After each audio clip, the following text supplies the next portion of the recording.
we're so proud to be. Helping you with HubSpot. Orange, you so glad that it's time For the HubSpot Helpline. Second week in a row that I've been on mute instead of saying hello. Welcome back to the HubSpot Helpline. My name is George B. Thomas. George B is back, so shout out to George for taking some much needed and much deserved vacation time. We were very sad. The show almost didn't continue, but as Kyle Jepson knows, the show must go on.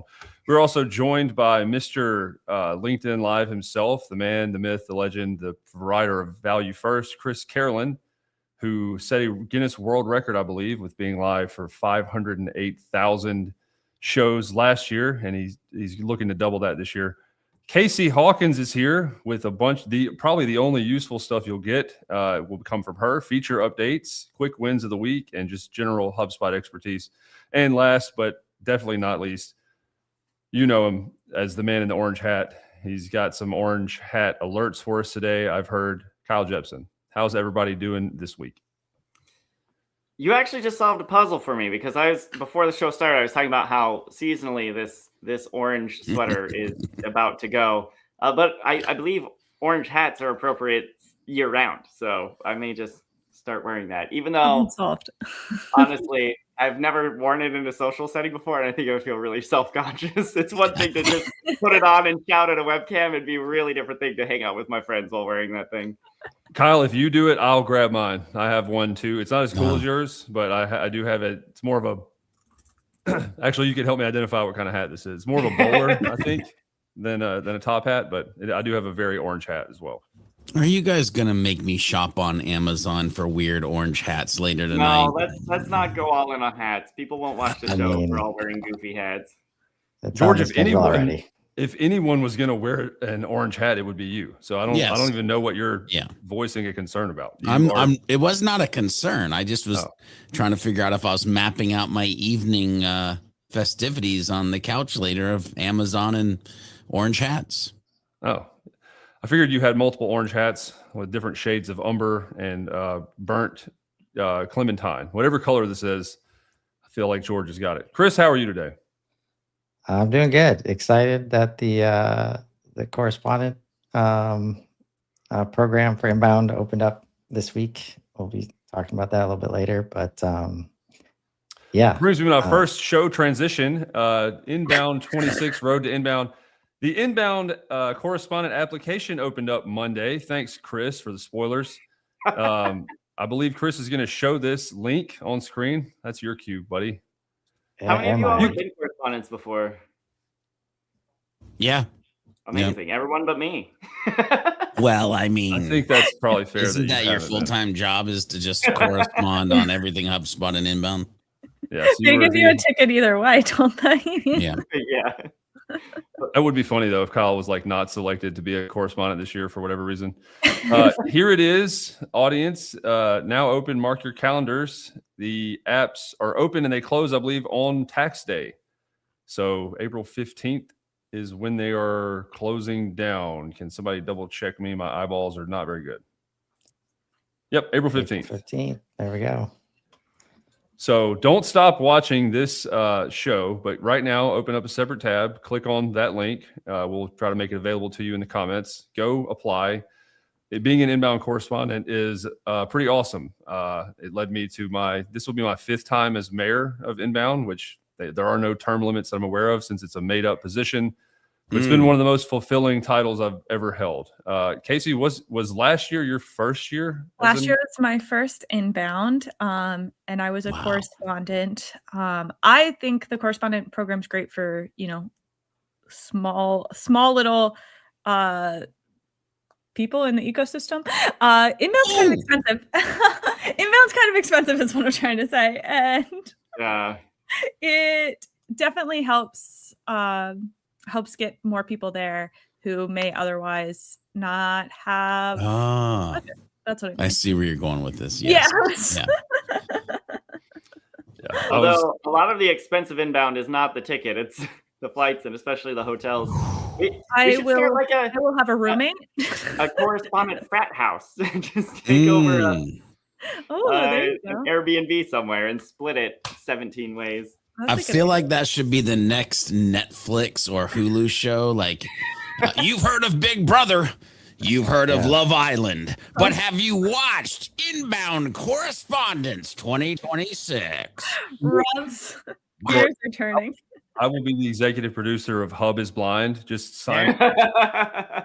If we want to do this and find two inbound correspondents that make their way to each other forever, and I will help co-produce. Actually, Kyle, we've got somebody that's pretty deep in the weeds with actually making something for people to watch. Joan of Arc is gonna. We'll have updates on that later. But TLDR, if you're just tuning in to the HubSpot Helpline, the unofficial one, I don't know if there's an official one. Inbound application, inbound correspondent applications are available starting on Monday, so they're open now until tax day, April 15th. As somebody that's been there and been a correspondent, I think 3 or 4 times now. Casey, you said last year was your first inbound and first time as a correspondent, so maybe you can't weigh in on the improvement of the correspondent program, but it was amazing last year. It was a lot better, a lot more access. They made time for people to create content. Chris, you can kind of speak to that, but they do provide opportunities. And like I was matched up with Jay Schwedelson, who I would have found and talked to anyway, but they do provide avenues more so than in the past for you to meet, to network, to have access, to make content. So I was also paired up with Jay Schwedelson, who I would not have talked to otherwise. So I gave Jay Schwedelson a high five in the hallway. Does that count? Oh, yes. No? Okay. All right. Yeah, Definitely it was count. a dramatic up level, I would say, from previous years. And like there's a you can see who is all like this was kind of a new thing. Like just like adding a little more meaning to the phrase inbound correspondent. Like you get a tag on Reddit in the community there. And all these lovely people were part of the program, and they gave us opportunity to record, media in the Media Network studio, which we were able to record, 3 shows of the Wake Up and Morning Show, which was fun. The opportunity for every correspondent to pick from this list of ecosystem celebrities, basically, to be able to interview and then share stuff on LinkedIn and whatever social network of choice. As you're looking at this, if you feel like you're a part of the community and you participate, these are guidelines, I'd say, more than anything else. Like Gabby and the team just wants people that are going to show up at Inbound, participate, share their story. And it doesn't mean you have to be 10 years in the space and have this big brand or anything like that. So all are welcome if you're willing to, show up and correspond, right? Yeah, I can speak to this directly. There are a lot of criteria there. I'm not saying they're laxing that necessarily, and I don't know if this is a weird privilege, but my life has been changed for the better because of HubSpot in a weird way. And I'm not a hug leader. I am not a founder. I am not, I would say, the typical person that they'd want an inbound correspondent to be. But I freaking love HubSpot, and I owe a lot of whatever quote unquote success I have, especially in this ecosystem, to them.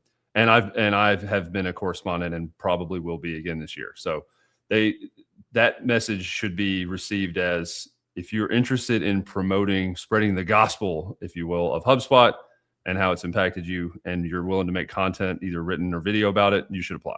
It's really cool. You get to meet me, which is, worth the time to submit the application alone. And some really cool memories and things have come out of it.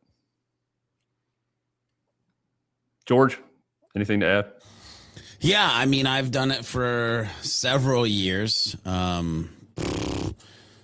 Maybe 6-ish or so. I'm trying to remember, maybe as long as the program has existed. I don't know when they potentially, yeah. started it. Because when I was corresponding, it was literally, we did Twitter audio, and yes, it was not X, it was Twitter, Twitter audio interviews, and it was Christina Garnett was the person that I was chit-chatting it up with and getting stuff put into place, and the late night show, basically, starting in audio. And it has come a long way. The team is doing a great job. I'm super excited to see what they pull off this year in Boston.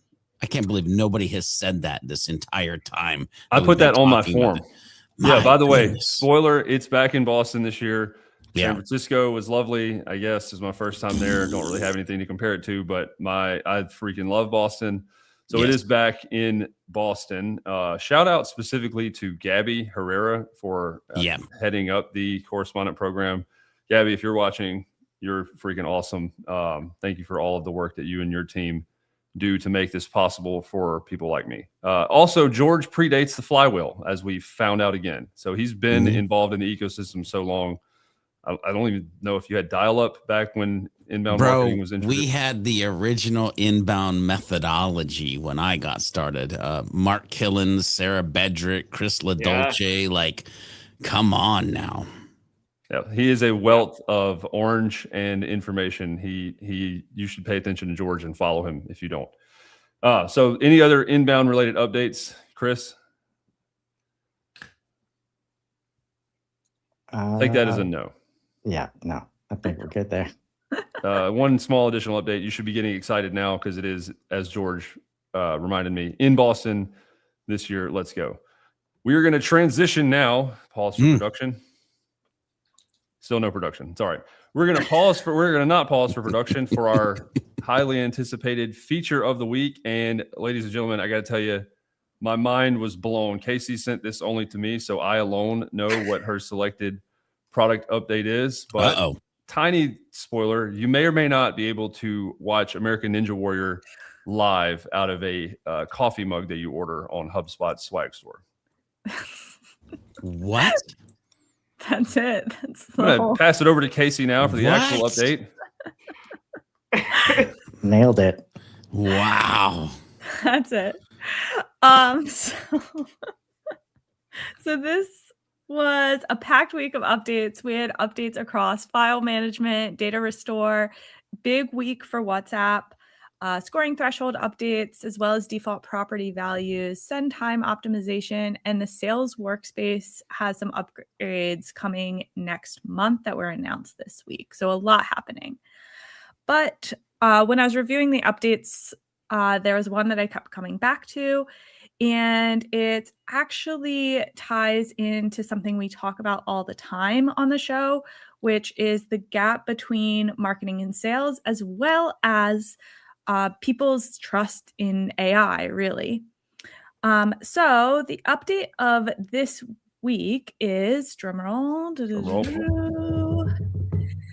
you can now view personalized emails on contact records. Love it. And I know when we covered this on the show, I think it was actually just Monday.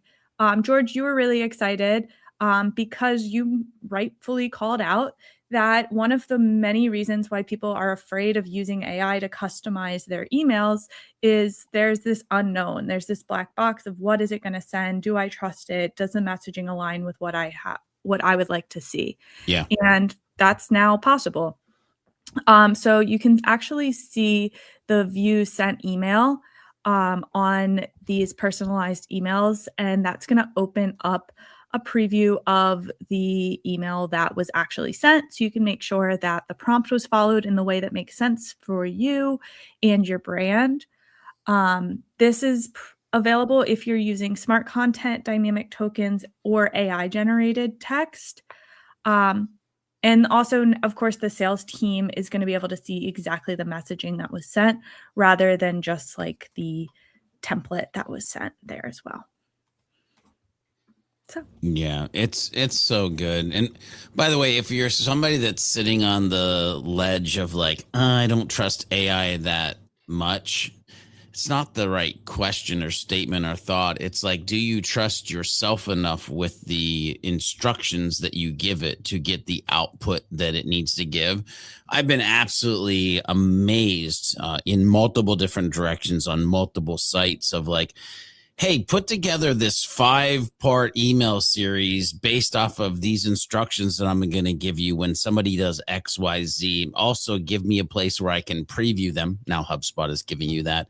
Mhm. And then when I read the emails, I was like, my goodness, like my lack of needing to control actually took us in way more special places than I might have ever gotten to by just giving it the infrastructure and instructions to just be dope.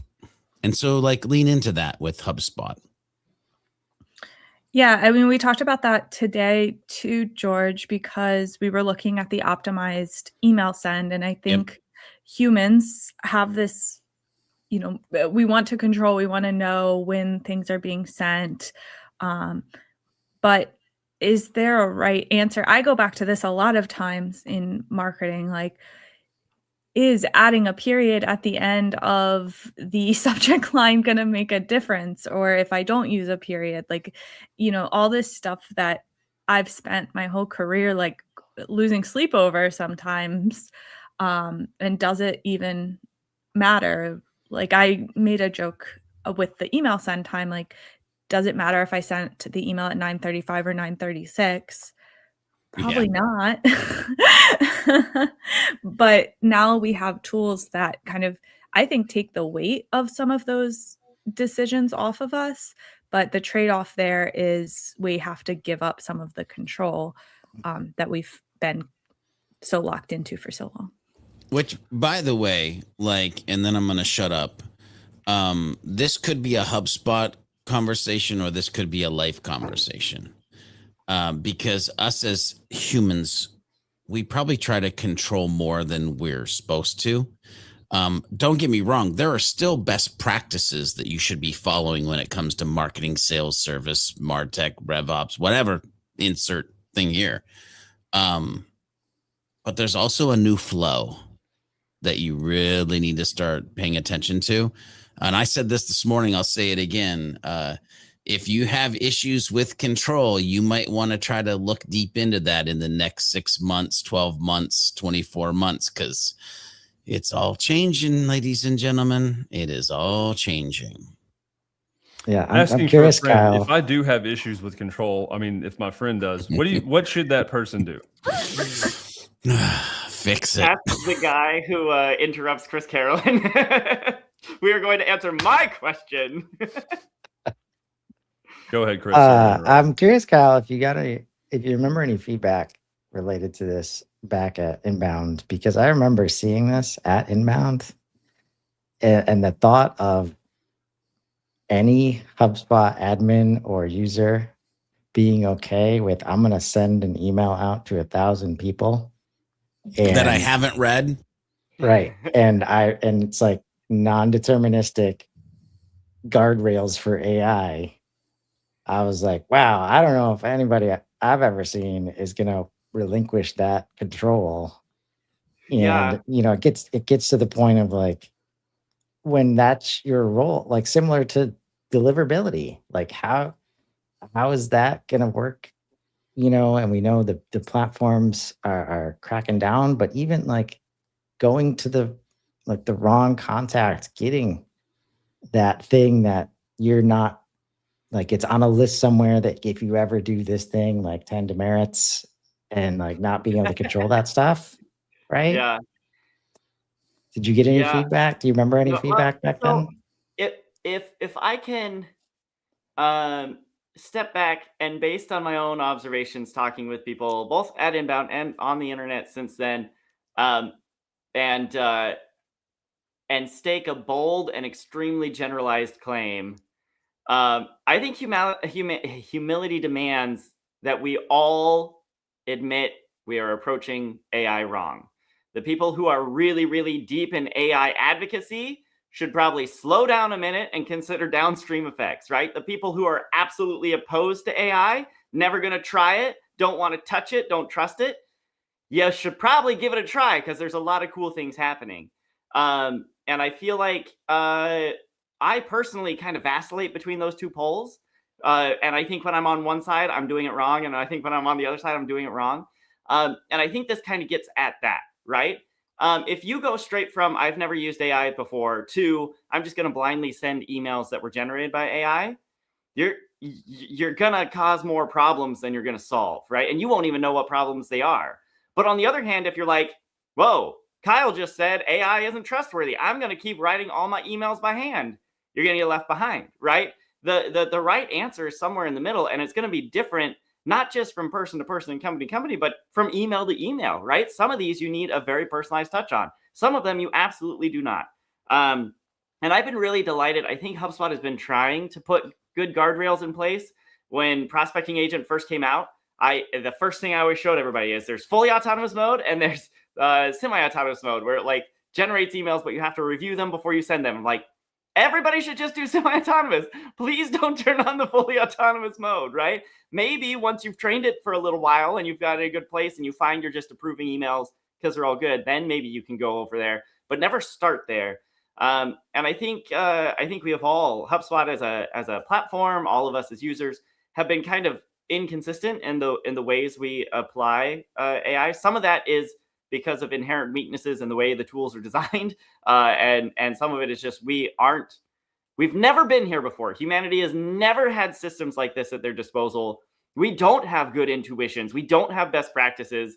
We don't know what we're doing. And so we all need to hop in and be okay with making mistakes.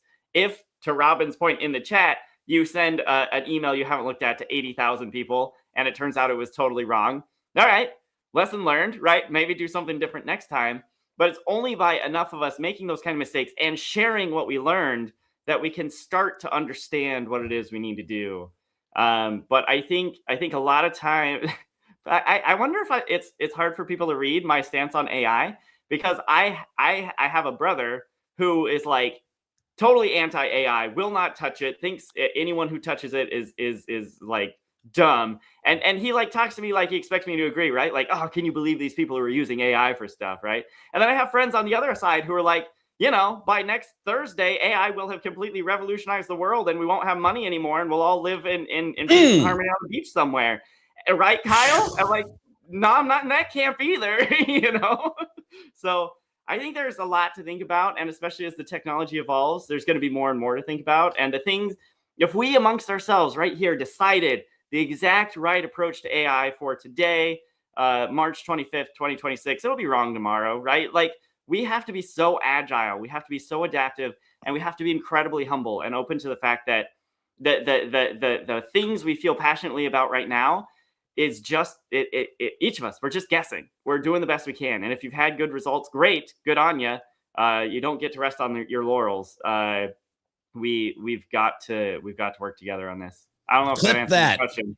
Clip that and put it on the internet. I swear to God, like, clip it and just have that be a video on loop. Because here's the other thing that I'll throw to that. And Kyle, I love when you get into preach mode. Like, you're just like, like the other thing I'll throw into that. Putting me there. I don't know what it is. Yeah. So here's the thing that I'll throw into this is, even if we did figure it out right now and it was like, this is the way to use it moving forward, and like you said, Kyle, tomorrow to be wrong, let me just say that it'd also be wrong for anybody listening, because AI is such a thing that has to be personalized to you, to your needs. Like, how is it augmenting you as a human? How is it augmenting your organization? Like, that's the one thing that has been the hardest part for me to teach in a 12-week course that I'm teaching about AI content system for solopreneurs, is like, I'm giving them threads to pull, not a blueprint to follow. Because they need to create their own blueprint on the threads that I'm giving them to think about. Like, that's when it'll work. Yeah. And it's so important. I've loved, Casey has shared a few times, like, I did this thing in Claude, right?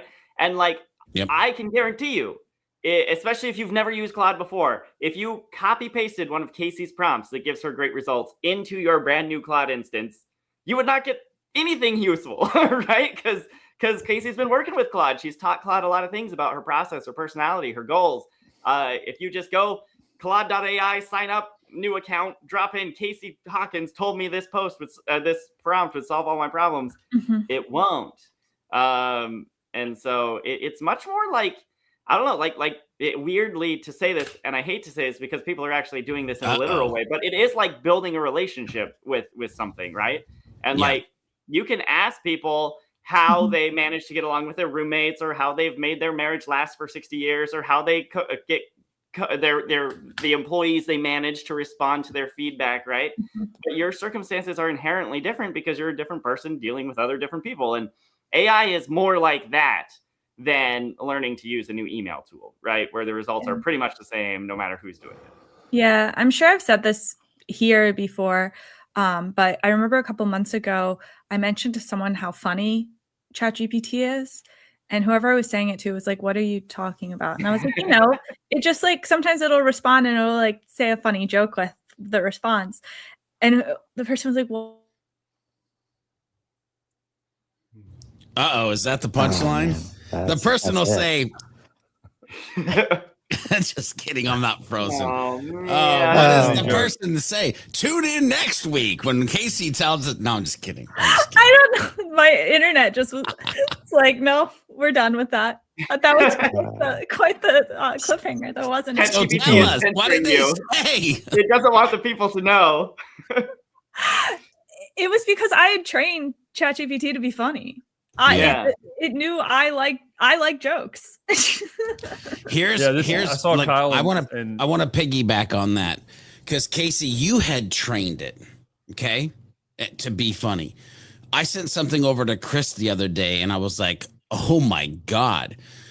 Because I was literally giving it like this whole identity thing of me against this book that we're working on together. And one of the lines in it was like, oh, here's something.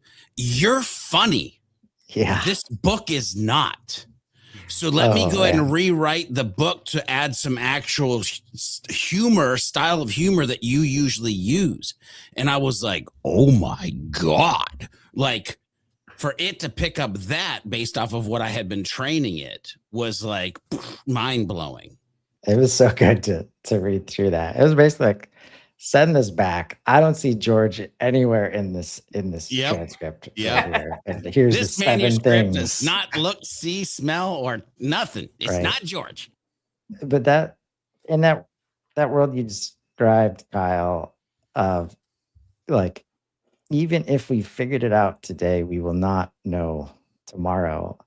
Like, this was the part that frustrated me when people missed about loop marketing, and the delivery of that at the same time as the ability to send out these emails in this way, right?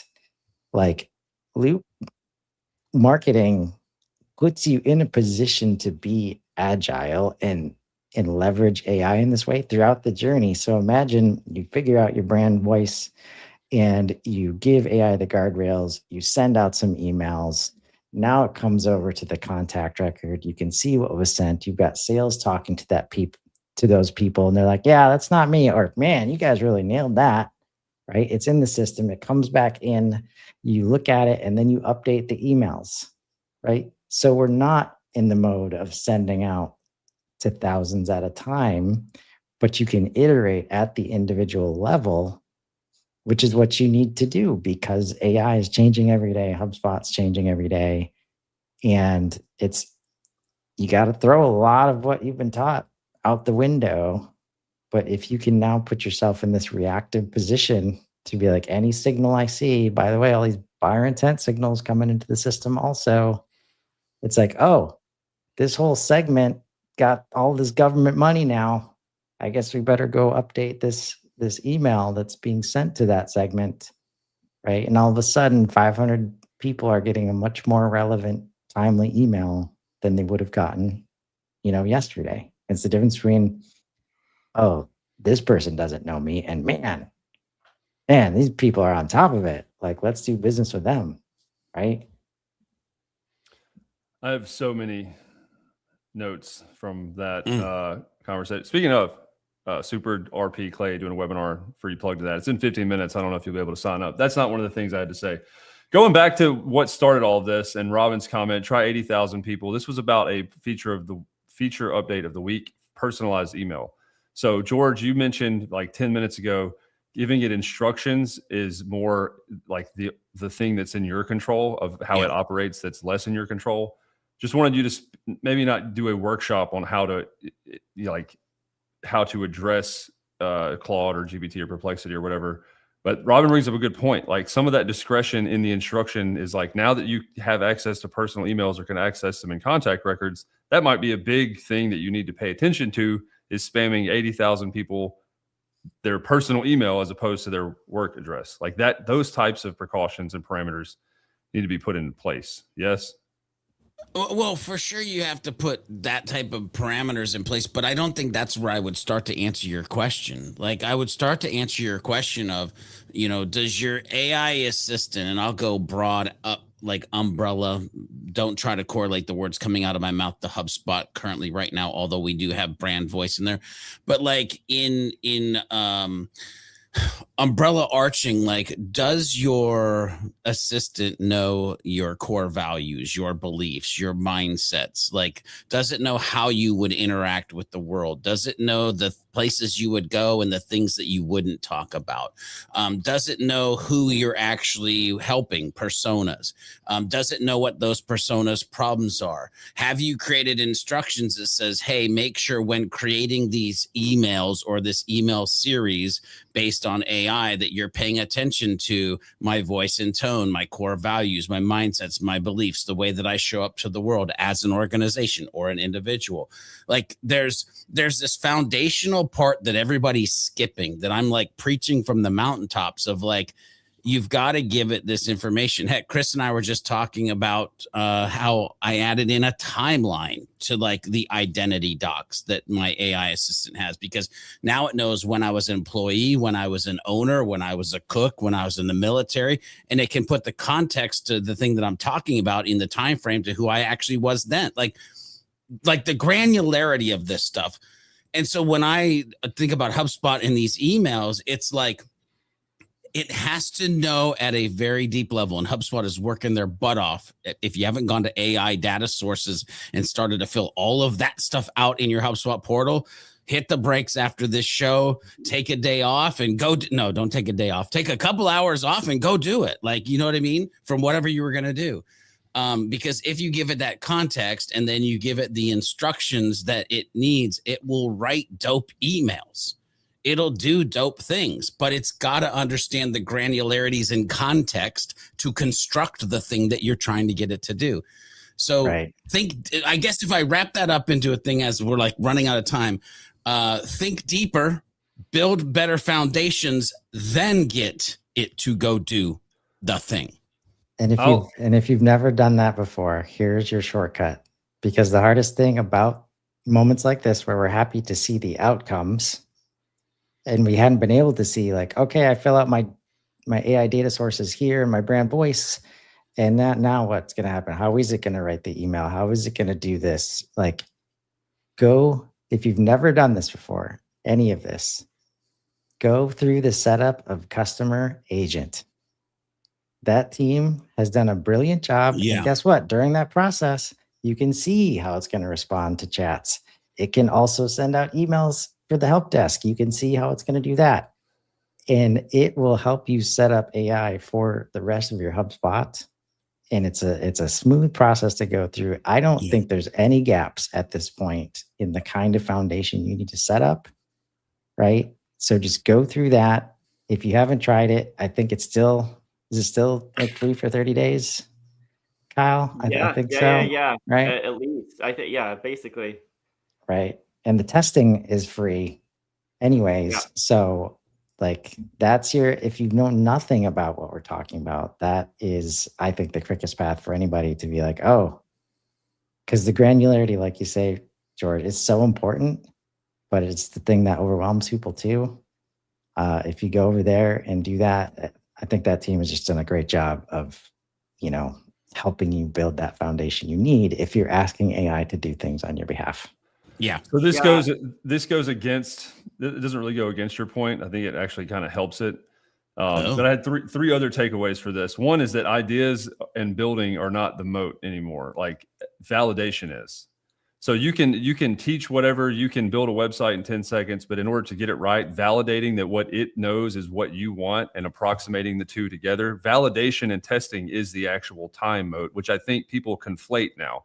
Time to value of a test that took, like Kyle's like Google Doc and whatever he did that took weeks, and now with AI it took him seconds. that time to value for an individual does not equate to the time to impact externally, because you have to test and validate all of that stuff first. And not only first, to your point that I agree with, you have to set that up and continue setting it up and continue adding in new things for it to know and continue adding granularity and examples throughout. And Casey meant, like, I just don't think Casey talking about results and her training and GPT being funny, like there's an element of patience that seems to be antagonistic or like an oxymoron with AI, because you don't have to wait, but you need to be able to have patience for the types of results and outputs you have, because the loop that we talk about is very tight. If you're the only one programming this, and it's a very tight loop between you and Claude or GPT or Perplexity. But the impact outwardly is something that you have to test over and over and over again. I just think that ideas are not the differentiator anymore. The actual validation of them is. And are you willing to do that? Go ahead, Casey. I was working with a client last week on using AI to help expedite their email campaigns. They have blogs. How can we get email campaigns out based on blog content? A fairly common cycle. And one thing that came up was their leadership team will send feedback on the emails. And my client asked me, they said, should I send that feedback to Claude or ChatGPT, whatever I'm using? And I said, yeah, for sure. You should be sending that back, because if you don't send that back, then the AI is going to keep making those same mistakes.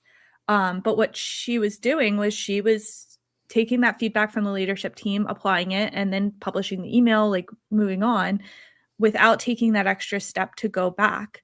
And to your point, Rob, like the patience, it seems like an oxymoron, because it's supposed to make you faster. And so sometimes in those early stages, it almost makes you slower, because you have to go back and like take this extra step to go back to the AI and give the feedback. But in the long run, that's going to help. Like, you know, George, you say all the time, it's another teammate. It's like you wouldn't just not tell your employee who's writing your emails this feedback that's coming back. You would tell them so that they learn from it. And it's the same.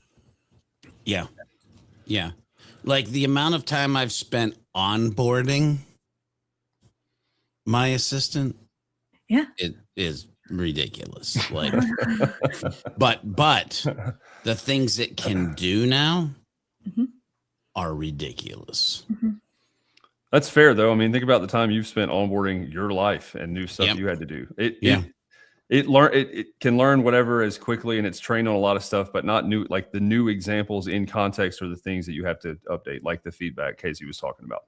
And that concludes our segment called Today which is brand new, sponsored by Kyle Jepson and the Orange Top Hat. Wanted to get to quick win of the day or of the week, featuring our very own Casey Hawkins. If you have one, I am ready. Chris. So this is a fairly new one, and it could have gone in the updates side too. So I decided that it was the quick win though. So then I got the best of both worlds. I got updates and I got quick wins. And that's the default value, which is now available on property records. So if you didn't know, you can now set a default value to a property. I actually just used it this week. It came up on a client call and it was the perfect solve. It's my favorite thing when a client asks me for something and I'm like, there's an update for that. But in this case, you can take any property and you can enter in the default value. So this is a Slack channel. Maybe my default Slack channel is general. Whoops. General. But maybe I have specific Slack channels for specific opportunities or whatever. I'm just in an opportunity record, but most of the time it's general. So then I can save this, and then the default value on all my opportunity records, also known as deal records, will be general. And then I can always go and customize it if I need to. The amount of workflows I've built to get to this result is kind of insane. So I'm very happy to see this update, and I think the use cases are kind of endless in many ways. Yeah, key point, when a new record is created.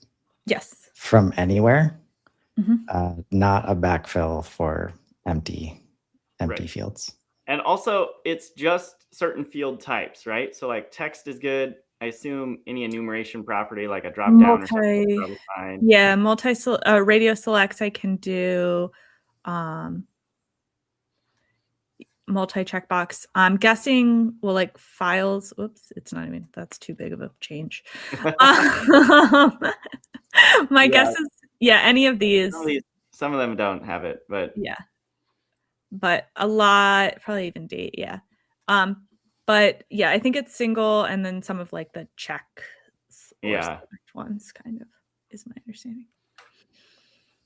Anything that's not going to give me a danger when I go to edit it. You try to change it. It's like, whoa, that's a big change. Thank you for the quick win. We had the personalized email thing that spawned us into the AI conversation, which was great. And now default values in HubSpot is the quick win of the week. Speaking of quick win, I was trying to figure out an eloquent way to get to March Madness as we close. Anybody have a bracket that's still alive or not so much? March Madness. That's basketball, right?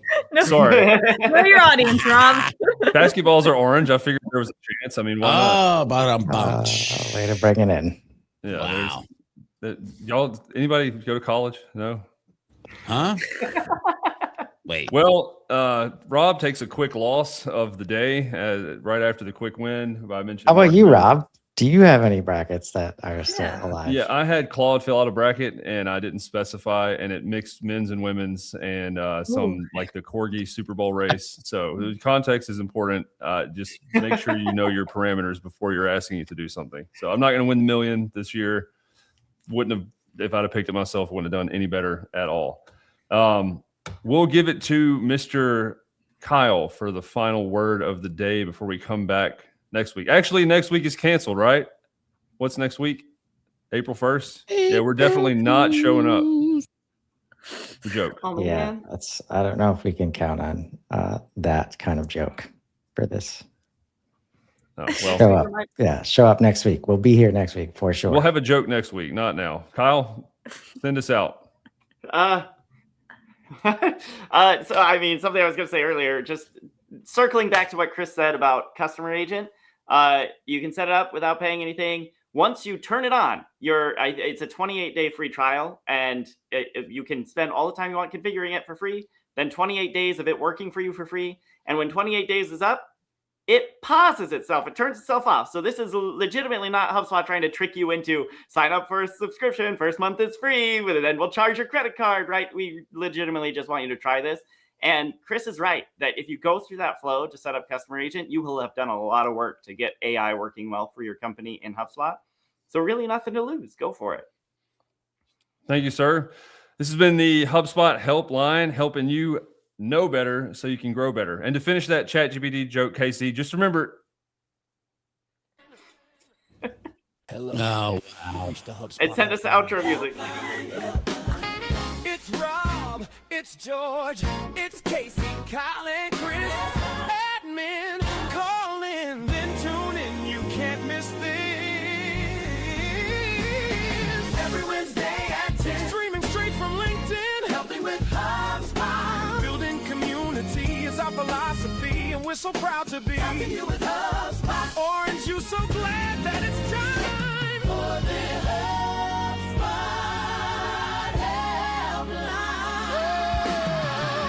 Helpline. Hello.